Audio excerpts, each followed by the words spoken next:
My name is Aditya Putcha.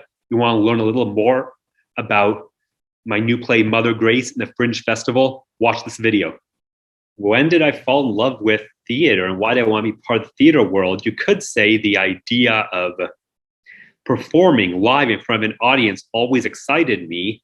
Even as far back as fifth grade, I was so incredibly shy when the teacher wanted volunteers to uh, read from a dialogue scene in front of the class. My hand shot up. And then, again, I was really shy, but until I was 23, a trip to Europe changed my life. And I came back and began taking theater classes, and I realized there is no more exhilarating feeling in the world for me than performing in an intimate theater with just a few dozen audience members, that really close personal connection live with the audience.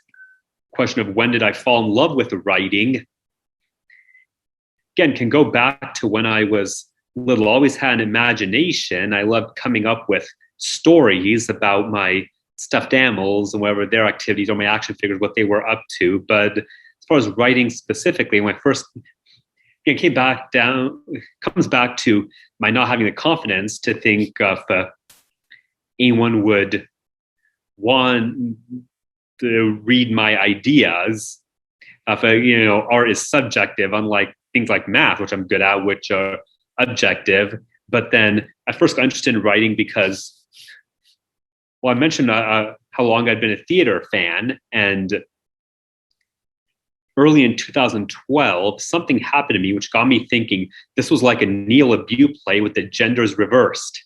And then 3 years later, watching a contact of mine in some short plays, I got thinking, you know what, I should write a short play about what happened to me. But then that mentor, I just alluded to, Elise, and other people had different ideas as far as how I could improve what I'd written. And then it just kept ballooning. And before I knew it, writing had turned into not just an obsession, but my calling, what I most want to be doing with my life. And so what I just referred to, that initial kernel, ultimately became my first play, Inversion, or as its full name is now known, Inversion, the Function of an Autistic Mind. It was at the Hollywood Fringe Festival in 2017 with me playing the lead role, actually. And now my second play, Mother Grace, with even more so than with Inversion, I bled onto the page, as Ernest Hemingway's said I've recommended. I'm excited for people to see great actors bring my vision to life. Theater is unique compared to other media because it's completely live. I mean, movies and television shows are obviously pre-recorded. Books are pre-written. I suppose you could liken theater to performing live music, but then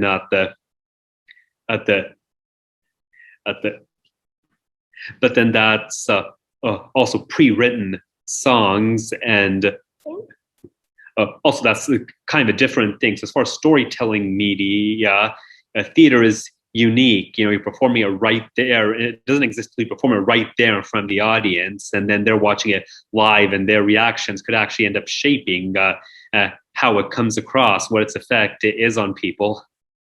My process in writing a play can vary. So the first one I talked about. Second one, I was going through a rough time 5 years ago, and I got to thinking, you know what, this should be my first play. Still somewhat early stages, about to have its first stage reading, but now I got to I was going through a rough time in my personal life. I got thinking, you know what, this should be my second play.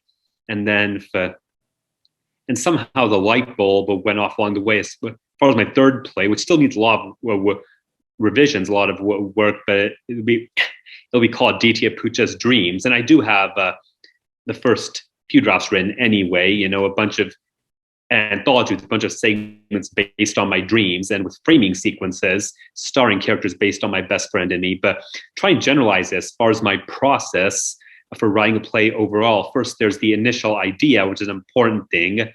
and then figuring out the plot within a few sentences or a paragraph at most, and then then writing the initial draft, which actually gives life to the story using dialogue and stage direction, and then the hard part, going through coming up with the conflicts in every scene, the arcs for every character, and trying to make it compelling. So I first heard of the Hollywood Fringe Festival thanks to that mentor I alluded, Elise, after she gave me guidance on helping turn Inversion into a full-length play. Multiple people gave input that led to it becoming a full-length play, but she was the one most holding my hand, figuratively, leading me along the process. She organized the initial reading and the stage reading, and then she was telling me, once I incorporated the feedback from their made revisions, that the next step would be putting it up at the Hollywood Fringe Festival.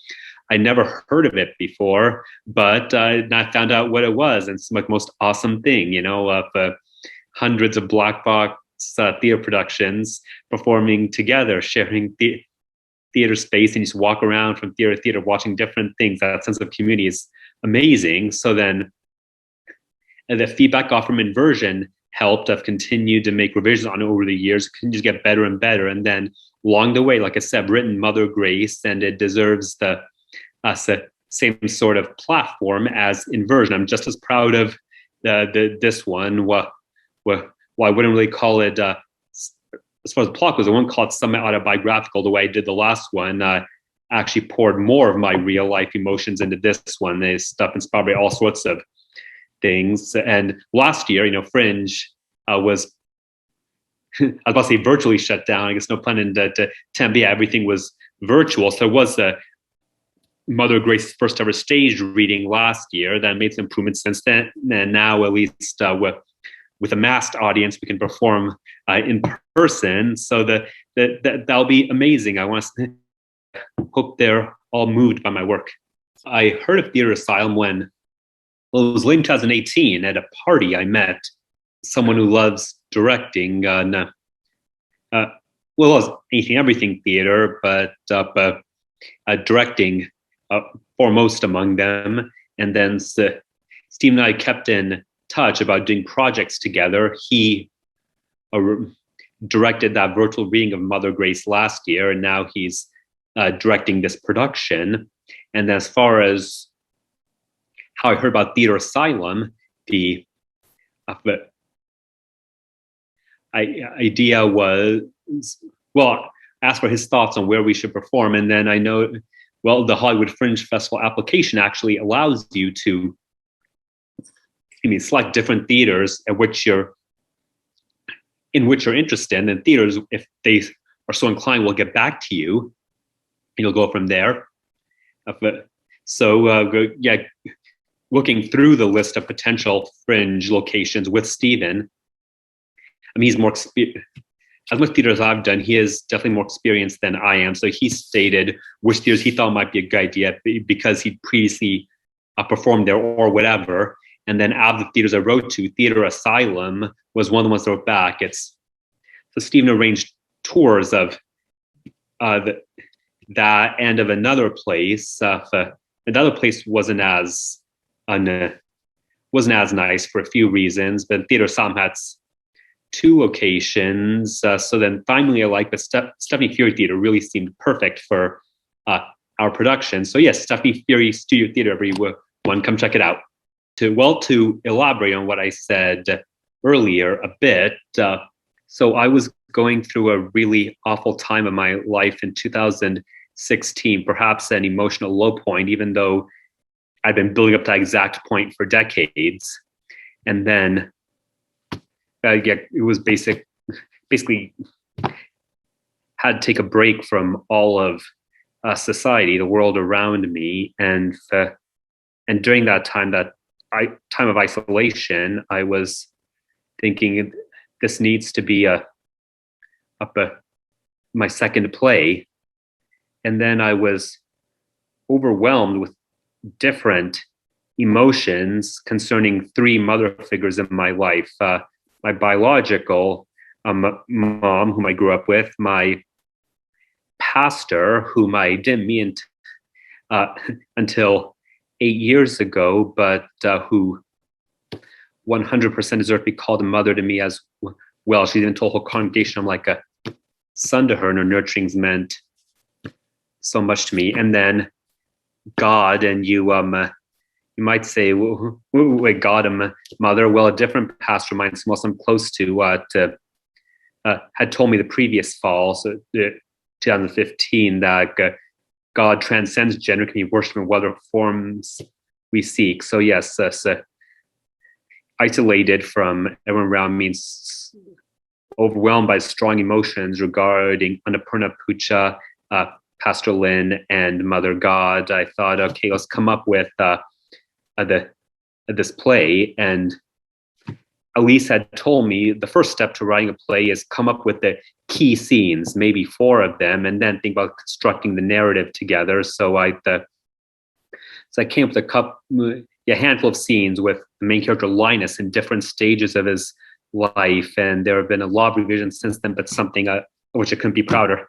So you have this guy Linus. He's a pastor in his mid-40s, and when we first meet him, he's counseling a 20-year-old girl in the congregation who's going through a horrific time. And Linus seems like the most amazing, loving pastor. And then the story becomes particularly moving when you find out the physical, emotional, and sexual abuse he dealt with as a boy. We see in flashbacks. And then so is to think of, wow, after what he's been through, this is where he is now. God's love really can do magic, but we don't know everything. And oh boy, with some bombshells come and might make you have a crisis of faith. Sure does him. And even if it doesn't, it's sure as heck going to lead to a lot of spirited and maybe hostile, violent discussions. So the lead actor is named Wade Oxford. He's been one of my best friends for 13 years since we met at the Spirit Awards. Yeah, we're volunteering for Film Independence Spirit Awards. And he actually left acting many years ago, but essentially came out of retirement to play my lead character. And then the lead actress is Sabrina Carmichael. She's my neighbor in my condo building. We sit on the HOA board together, and she played the same role in the virtual reading glass, which is fantastic. The other person coming back from last year is Little Linus, the 12-year-old version of the main character. The kid is only 11 in real life, but Tristan Myers is amazingly talented. And then the other 6 actors we have for this show: Hank Fisher, Stephanie Infante, Drew Stevenson, Debbie Fan, Laura Huckabee, and Sydney Gray were all discovered through Actors Access, but I do think they'll all do a terrific job. We still have to do some of the blocking, come up with props, sound cues, and everything, but all the hard work will pay off. I think we'll give you all a fantastic show. I want the audience to be able to, or to have a desire to debate, not necessarily have a strong view one way or the other, because it is a very tough, unanswerable question, but at least want the audience to really want to talk about how much you can judge a person by that person's past. The tagline for this play is what it says on the poster is even, how much can you judge someone by his worst day?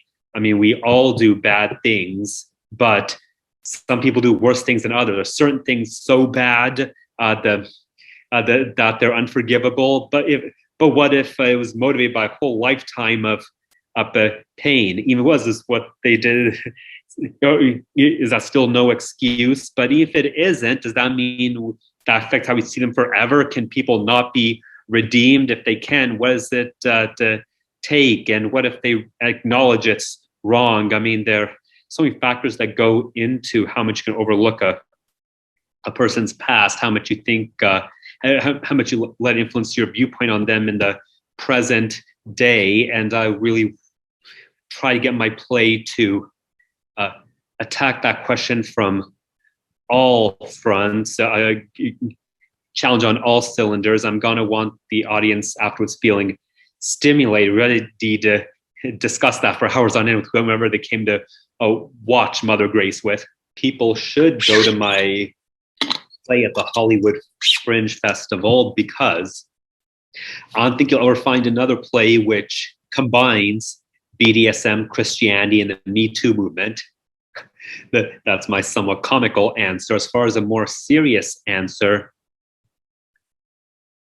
I don't think you'll find a play that more challenges your viewpoints about this world, more inspires up a rigorous discussion, draining discussion, even though it's a hard play to sit through, full disclosure, because of the considerable amount of serious subject matter. It is also a very important experience for everyone. I look forward to the actors having gone all the guidance they have from Stephen and from the writer here, performing their hearts out, giving giving performances, which I'd be incredibly proud. And also, this Inversion was a comedy, is a comedy drama, so I could count on laughs, tell me how the audience felt. Obviously, it's harder with drama, but I'm hoping to see moved looks, tears even on audience members' faces. Some people told me that's how I felt after the reading last year. I can't imagine how they feel following an actual performance with the actors interacting in the same space. So, short answer to your question, I hope not be moved by the performers, but get signals that the audience is also, I'd love for my play to have that effect. People should attend Hollywood Fringe as much as possible, because, well, there are a lot of brilliant storytelling minds out there, but many people whose heart is devoted to writing, would otherwise have trouble finding an audience. I mean, there are only so many literary agencies out there, only so many producers who will and they have so many things to choose from. They can only pick a select few of the scripts, a select few plays, which means a lot of great stuff could get potentially left by the wayside. And so things like the Hollywood Fringe Festival, which is open to all comers, would allow audience members to discover plays they might otherwise have never gotten a chance to watch, because the select few literary agencies or theater producers out there, didn't give them the chance. So, Hollywood Fringe Festival puts everything in the hands of the playwrights and the fans themselves. So I highly recommend all theater fans look into whatever plays might be interesting and check them out. LA is so much a film and TV town. Everyone comments about how New York is the theater town, but I